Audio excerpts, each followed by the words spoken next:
It's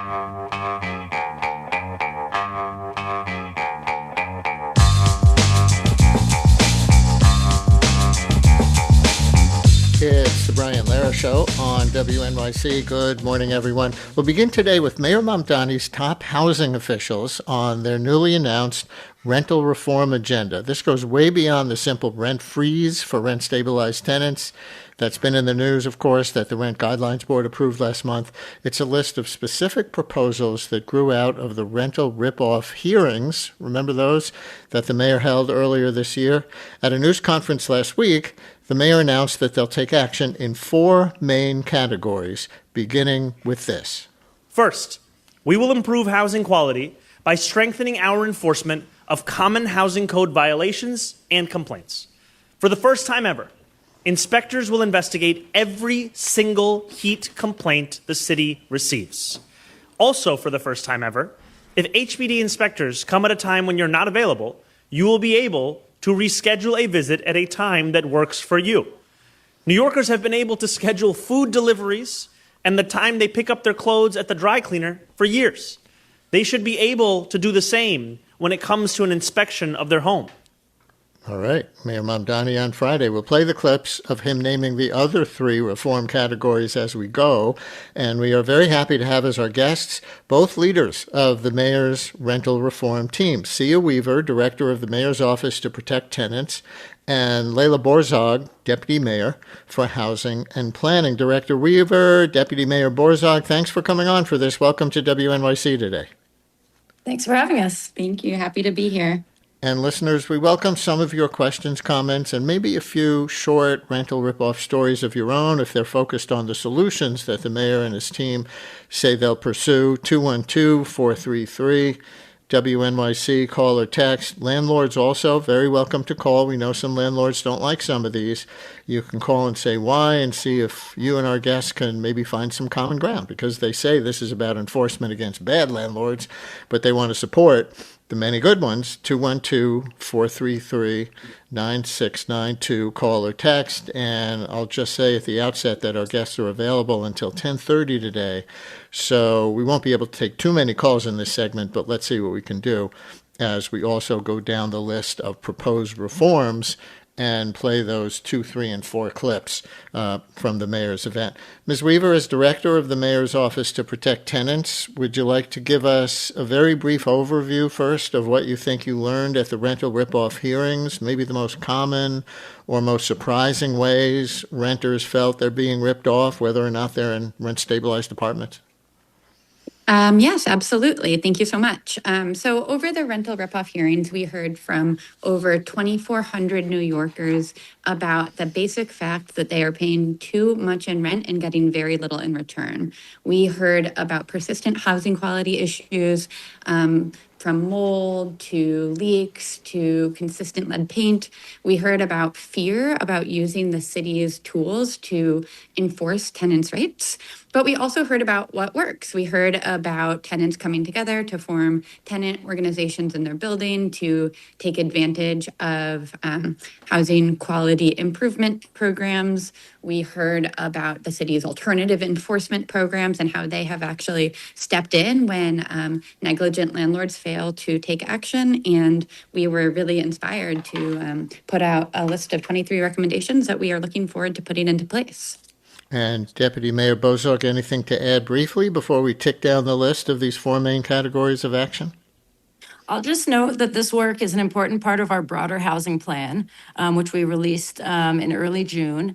It's called Block by Block, has a range of strategies, everything from building more housing to try to address our broader housing crisis, to stabilizing home ownership, investing in NYCHA, other preservation strategies aimed at building owners. So this is really an important prong of our broader, all of the above approach housing plan.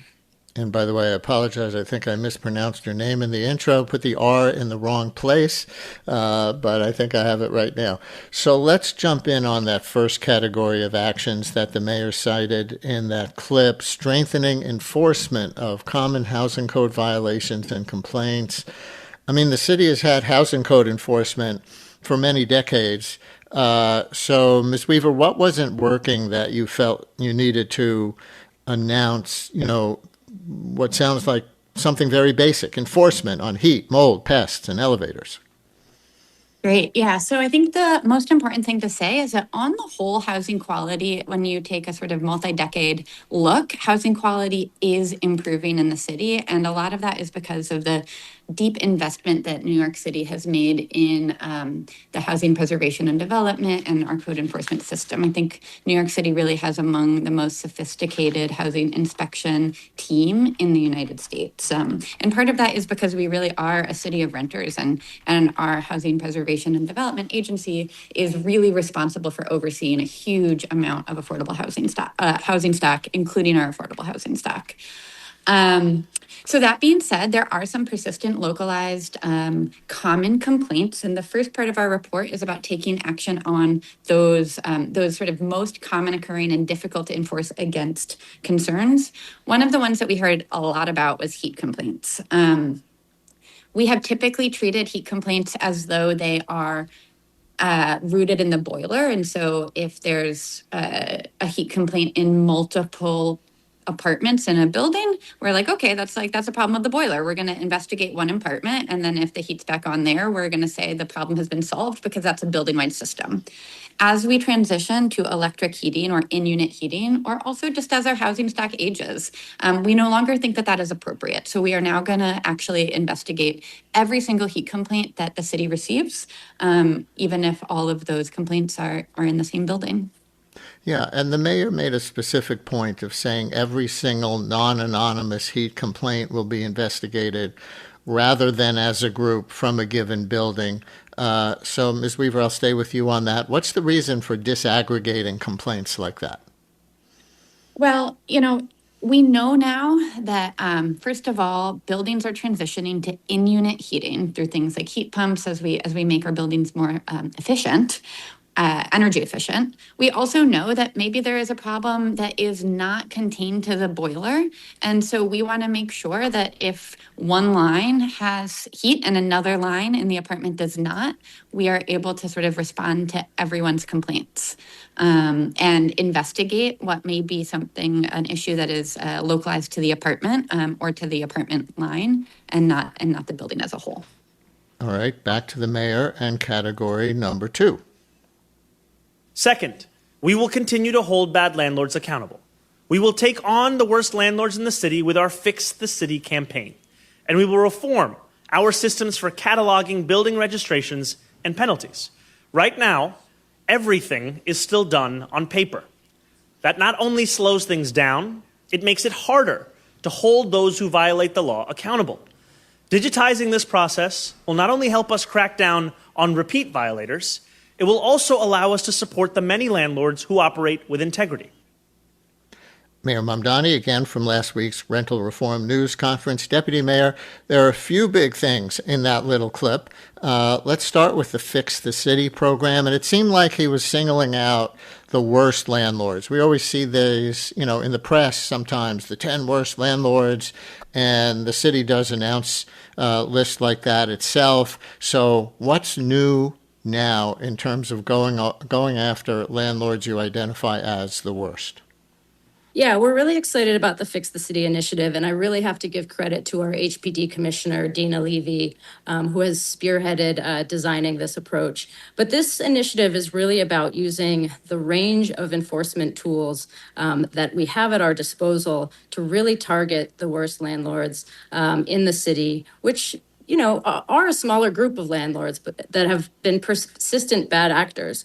And so we want to use these tools in partnership with tenants to really go after the worst actors. It's things like conducting scheduled building-wide inspections in partnership with tenants, doing, roof-to-cellar inspections in coordination, using our emergency repair program in a more targeted way to respond faster to immediately hazardous conditions, and where necessary, using our litigation tools to bring owners to court and enforce the laws in a much more targeted way. And the mayor in that clip mentioned allowing you to support the many landlords who operate with integrity. How, for example, does it do that? So one of the things that we're looking to be able to do in our housing portfolio broadly is to sort of smooth the transition between the city's enforcement programs and the city's preservation finance programs. So in our reforms to the alternative enforcement program, for example, we are looking to allow for owners to be automatically discharged from that program. This is probably our city's strongest enforcement program that includes a series of escalating fines, orders to correct, and penalties to owners who don't comply with repairs. One of the things that we are recommending in the report, and it will require legislation in partnership with the city council, is automatically discharging buildings from the alternative enforcement program if they enter into a preservation loan agreement with HPD. So that means that if you are taking steps to work with the city and to work with the tenants to invest in your buildings and to begin to make repairs, we are not going to continue to penalize you. So that's just one example of some of the ways that we actually want to make it easier for owners to operate in the city if they want to operate what we're calling in a high road fashion. We also know that scheduling inspections and working alongside tenants and owners to encourage access is good for everybody. A more efficient code enforcement system is something that both owners and tenants deeply desire. Let's take a phone call from Jarrell on the Upper West Side, who may have one of those enforcement complaints. Jarrell, you're on WNYC. Thank you for calling in. Oh, bless you, Brian. Can you hear me? I can hear you. You're on. Oh, terrific. Okay, thank you so much. I'm rent controlled. I'm on the. I'm in the Belnord. You know, it's this building that that this silly series, Steve Martin, Only Murders in the Building. They filmed it here. You know, and yeah, right.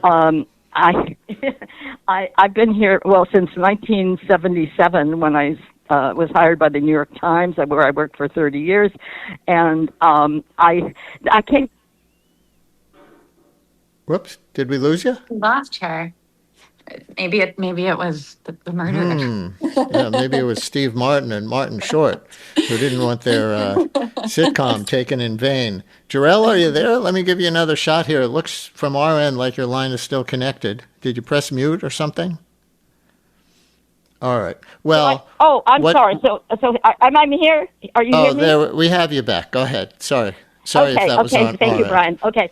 Yeah. No. Okay. The thing is, I can't get any help here. I've done a million improvements, but because I'm a rental, and now all the building has gone condo. You know, now it's owned by Element. They've had so many owners, and they put their office next door to I'm in they call it a duplex, but I have the maid's kitchen. You know, these apartments have two kitchens. You know, maybe for the maid. Anyway, I have this tiny but they offered me free rent for life. Twice, many years ago, if I moved to another apartment. They want you out. But your immediate complaint, if I understand it correctly, something's been leaking for 3 weeks and no one's helping. My immediate complaint is I've got leaking faucets that have gone for months and months, and they don't come. And when they come, it doesn't work. They don't fix it correctly, so it happens again. Jarrell, I'm going to leave it there, but Ms. Weaver, I'll bet you could take, 1,000 of these a day if you wanted from different buildings. So what might be new that might help Jarrell in her case and others out there who may be nodding their heads and thinking, me too? Yeah, thank you. So the first thing I want to say is that I really encourage tenants who are struggling with getting housing code complaints investigated to call 311. And if you are feeling harassed in your building, or you feel as though you're struggling to pay your rent, to call 311 and ask to talk to the tenant helpline. We are really looking to drive to make sure that New Yorkers know how to get access to the tools that we have to help them. When it comes to plumbing, that is plumbing leaks and mold are one of the sort of persistent bad issues that we heard about quite a lot in the city. And these sort of recurring violations that cause underlying unsafe living conditions are something that we are looking to take a hard look at in partnership with the city council. So We know that leaks can cause recurrent health conditions. This is one of the things that we jointly inspect with HPD and the health department, and we're looking to figure out ways that we can sort of get ahead of leaks before they cause recurring mold. And here's another text. You mentioned, Deputy Mayor, the new HPD commissioner and how she's very on it with this Fix the City program. But the listener writes, can the guests address the fact that even when violations are issued, often there's no follow-up by HPD to make sure the violations were corrected, and the violations just sit on the books. Listener writes, that's been my situation again and again. It's been 1.5 years since around 11 violations were issued in response to my last complaints, yet the repairs haven't been made. Deputy Mayor, what can you say to that listener? Yeah, absolutely. This is one of the things we heard a lot about, and it's something that we are have strategies in the plan about. So really, part of the issue here, there's two things. Sometimes when HPD needs to do follow-up, they're coming at a time that actually isn't convenient for tenants. So one of the proposals that you heard the mayor talk about in the clip you shared too is that if HPD and the tenant aren't in that first visit able to connect, tenants will soon be able to actually schedule follow-up visits so that inspectors can actually come in and ensure that they are seeing what the problem is to issue violations. In terms of follow-up, part of the plan also now includes how we want to increase the fees and accountability for things like self-certification, where owners are saying that they've corrected the violation and then HPD clears it. We know that that's actually been an issue where some owners have been kind of falsely self-certifying. So we want to use greater enforcement to actually go over. Wow, I'm amazed that when there's a violation, an owner of anything can just self-certify that they've repaired it. It's been one of the challenges that we heard a lot about, and certainly one of the issues that we want to address through this plan. At this point, though, let me get you to address some landlords group objections to these new policies in general. I'm reading here from AM New York, which says, New York Apartment Association CEO Kenny Burgos argued that the administration has misdiagnosed the cause of deteriorating conditions in some buildings, saying frozen revenue rather than insufficient enforcement was driving financial distress, and he urged the city to focus instead on reducing operating costs and returning vacant, rent-stabilized apartments to the market. So, Deputy Mayor, respond to that generally, and specifically what he said there about operating costs. Landlords are being hit by, if you want to call it Trumpflation, like everyone else. Yeah, we know for sure that owners and tenants actually have been really impacted by the inflationary environment. Owners specifically have been facing increased insurance costs. Some are struggling to pay their property taxes. They're dealing with increased fuel and utility costs. Again, a lot of this is coming out of the inflationary environment post-COVID, and of course has been exacerbated by some of the macroeconomic conditions that have persisted and other actions happening globally. So our plan really works to try to address this at multiple levels so that the onus of addressing this issue doesn't fall on tenants or the idea that you can address this level of distress or this level of operating cost growth just through rent increases. We know, for example, even over the past several years, prior to this year, when the Rent Guidelines Board did vote to increase rents by 2 to 3%, that doesn't solve the type of operating cost increases or distress that some of these owners are struggling with. So in our housing plan, I try to identify and work to identify a range of strategies that are really aimed at targeting the types of operating cost issues that owners are facing. Things like creating a city-backed insurance program that will really be targeted at owners of affordable and rent-stabilized buildings. Things like looking at the way the Department of Finances assesses the property taxes of rent-stabilized buildings. So we are absolutely digging into and employing different strategies to try to address the operating costs that owners face, so that the assumption shouldn't be that the only way to address this is by increasing the rent of tenants.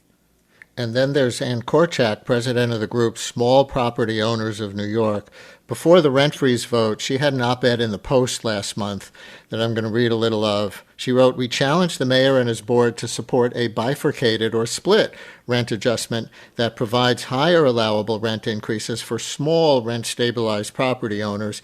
That would provide real help to pre-1974 rental properties, which are saddled with constant and expensive repairs and upgrades." And she urged you and the Rent Guidelines Board to, quote, "separate this aging housing stock from other types of rent-stabilized units, such as those owned by profitable, large, institutional landlords," unquote. And Ms. Weaver, honestly, I've wondered this for a long time, if maybe there should be different increases or other policies to help small landlords while holding the corporate ones to account as fits them. Your response to that part of Ann Korchak's op-ed? Thank you for the question. Yeah, and I do certainly understand that it is an attractive option to think about. Okay, well, these larger operators, we really want to treat them differently than some of the smaller property owners. The first thing is that a policy like that, on the whole, is quite cumbersome to implement at a citywide level.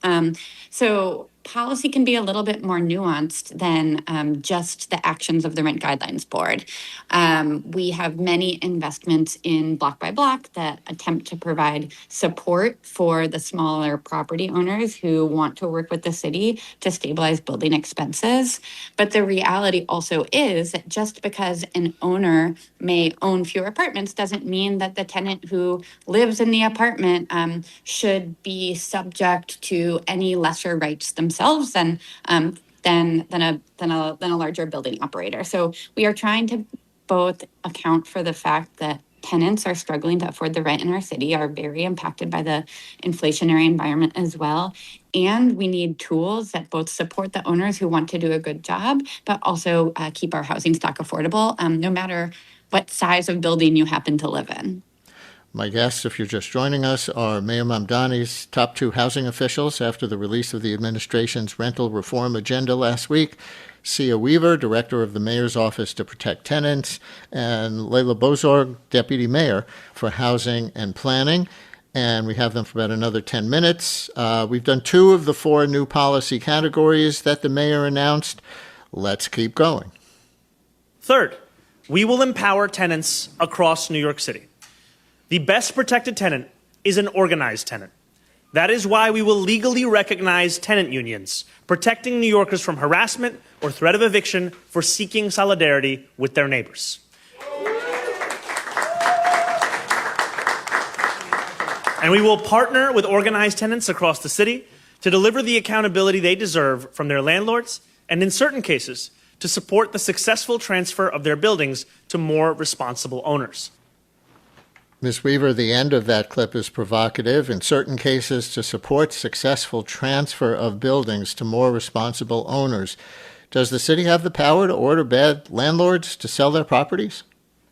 So the city has been using tools to facilitate transfer of distressed housing for many, many, many years, and we're going to continue to use those tools where appropriate in this administration.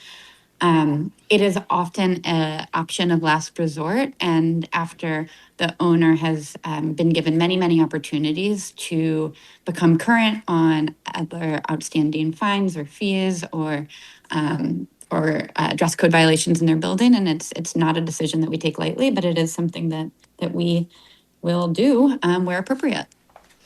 And on that point, in the Ann Korchak op-ed last month, Deputy Mayor, she also wrote, "It's no coincidence that a week before Mamdani unveiled his housing plan, the City Council reintroduced the Community Opportunity to Purchase Act, which she calls a predatory law that would force financially distressed property owners to sell their buildings below market price to a pool of Mamdani-approved nonprofit housing providers."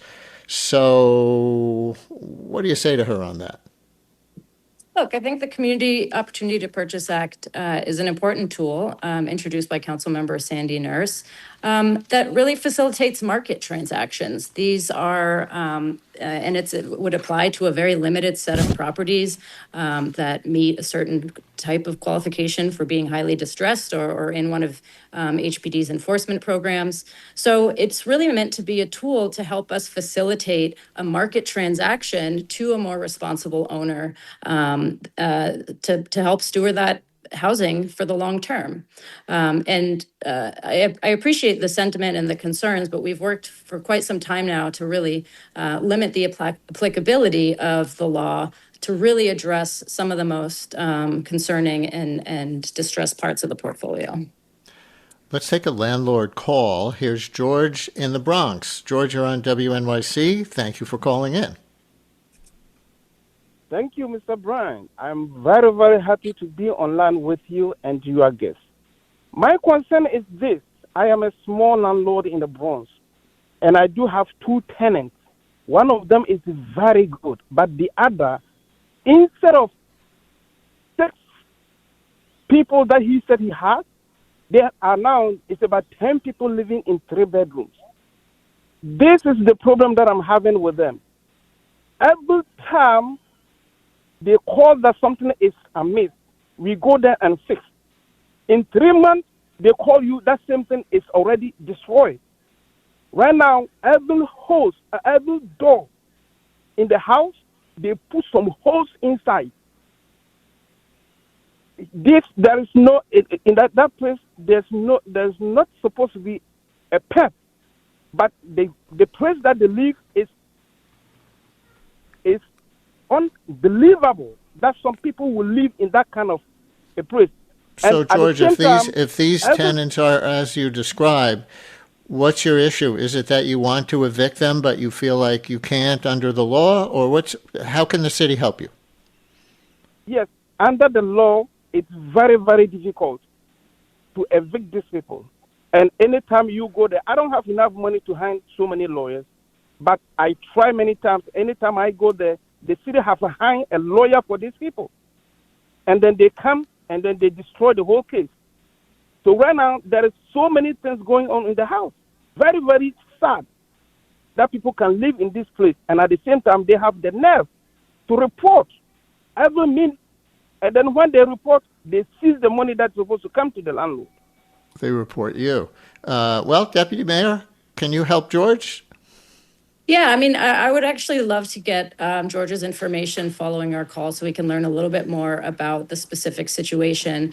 What I'm hearing and what he's describing is a range of issues at play here, including potentially overcrowding, which is a symptom of our broader housing shortage. But I will note one of the things that we talk about in the housing plan and in the rental ripoff report is the desire to make housing court more functional. A functioning housing court is an important part of a healthy housing ecosystem.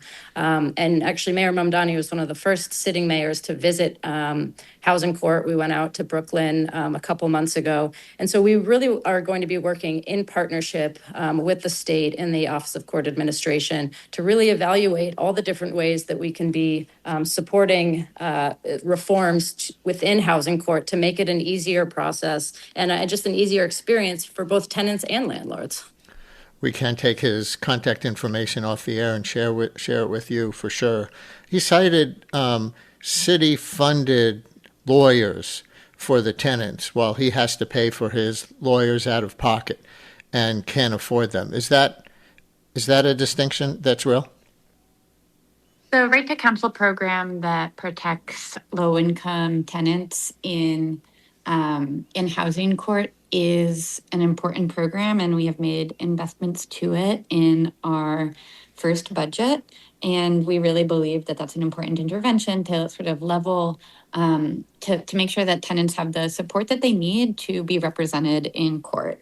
There are also many other investments that we are making in support of homeowners and small landlords that we hope to be able to get into the field.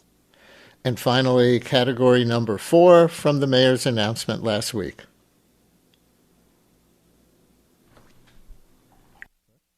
Fourth, we will make the housing market fairer and more transparent. This includes requiring the disclosure of AI or digitally altered images and video on misleading rental listings that waste New Yorkers' time and money. you shouldn't have to worry whether or not the apartment you are viewing online is real. After all, it's called street easy, not street hard. Good line there. Deputy Mayor, is there a lot of that misleading AI-generated apartment listing images? Yes, we believe about 80% of listings are using AI and have some kind of artificial intelligence as part of their rental listing. So this is a problem we heard a lot about and that has been documented. Well, I know you got to go. There's so much we didn't get to with 23 specific proposals in these 4 larger categories. Tenant union recognition, we did talk about that a little yesterday with the Manhattan Borough President. You have a change to what credit requirements a landlord can require. There's a new policy on when it would be legal for a tenant to withhold rent, but we will have to get to those another day. Cea Weaver, Director of the Mayor's Office to Protect Tenants, and Leila Bozorg, Deputy Mayor for Housing and Planning. We really appreciate your time today. We hope to keep talking and giving New Yorkers access to you through the show, with housing obviously such an overwhelming quality of life and affordable issue in this city. Thanks very much for today. Thanks, Brian. Thank you. WNYC's journalism and storytelling is heard by millions of passionate listeners. Sponsors of our programming gain our listeners' attention and their respect. Learn about how your organization can support WNYC and WNYC Studios at sponsorship.wnyc.org.